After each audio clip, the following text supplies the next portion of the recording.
haben ihn gebrochen und ich hoffe, ihr kontert wieder.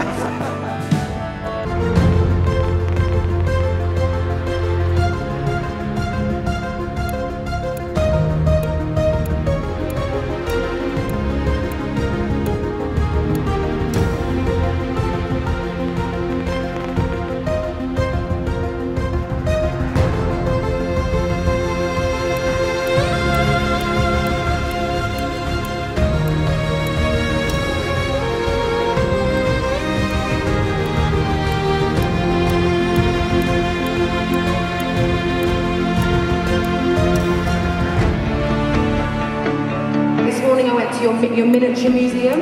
You need to go. You're missing out on real life. Honestly, it's incredible. It's the best thing I've ever seen.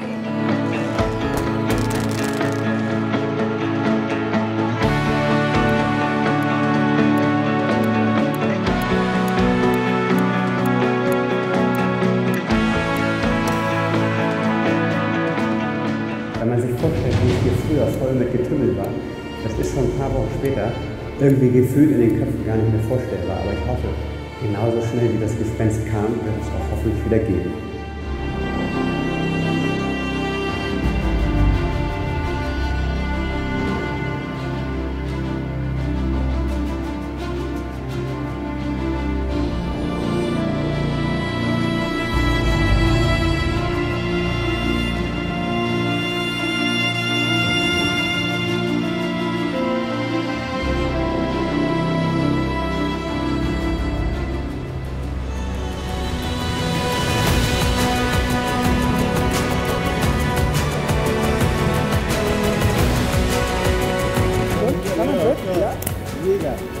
Danke, danke.